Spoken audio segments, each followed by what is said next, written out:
Hi, Don. Thank you for meeting with me today. Hi, Nicole. It's great to see you.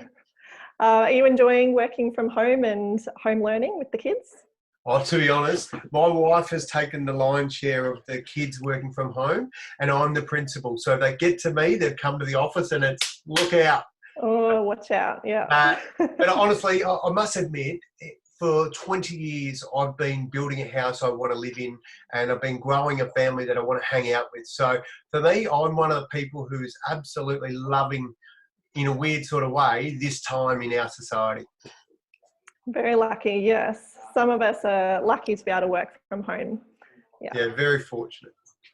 For those of you that don't know Don Elgin, he was born without the lower half of his left leg, and this proved no obstacle for him as he went on to compete at an elite level of sport for over 20 years, competing in 3 Paralympic Games, 4 World Championships, and 1 Commonwealth Games. But his story isn't just about sport. Father of 4, team manager of the Australian athletics team in London 2012, author of the book One Foot on the Podium, and he successfully tackled the Kokoda track. Don Elgin certainly lives up to his motto of having a crack. So Don, tell me about how a sense of community has assisted you in your career, life, and more recently during the pandemic.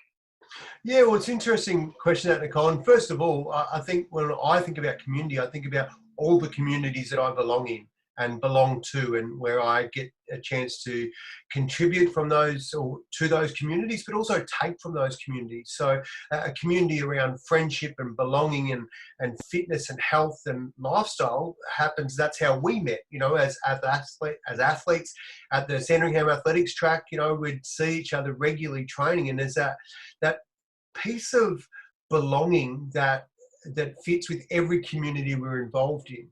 And so whether it's health and fitness and we've got to belong there, whether it's at work and our colleagues, if you have a look at a work situation, there's communities within a community at work. So for example, the guys that have a coffee break at a similar sort of time each day, and they find themselves bumping into each other, going to the lift or to the toilets or out for a coffee. Those they create a community, and it's that piece where things can organically grow from that.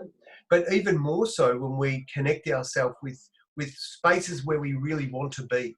And for me, that's where I've found that the best stuff happens, is where I want to be. So if it's me choosing to go and have a crack at Kokoda, for example, the first time I went and did that, honestly, I didn't know very much about Kokoda at all. I went and did a whole lot of research and then gave myself a little bit of an uppercut, because I realised how significant it was to Australia, to our history, and why I should have known more about it.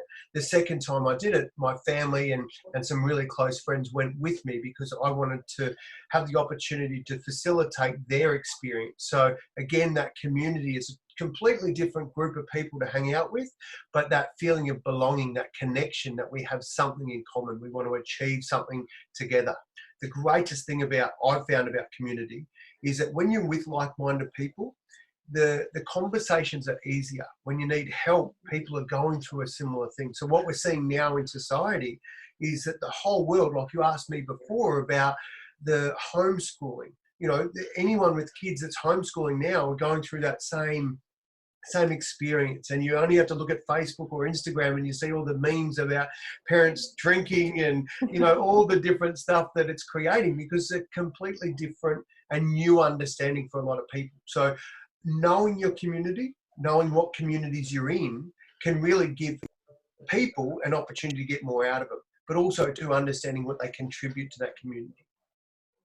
Absolutely. Do you think people will have a greater appreciation of community, of their work teams, their families, their friends, when all this is over and we can get sort of back to normal life?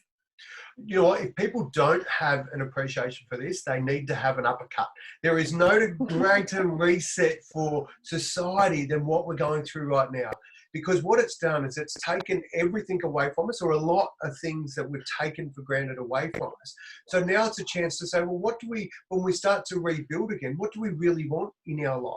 And it's not necessarily bouncing straight back to where it was. Let's be honest, who wants to go and sit in, in traffic for an hour to get to work. Like, there's ways around that. So even sometimes we can look at it and go, you know what, when things get back to a new normal, maybe it's work from home 1 or 2 days a week. Maybe it's to make more of an effort to connect with people physically. I know for a fact I'm a hugger.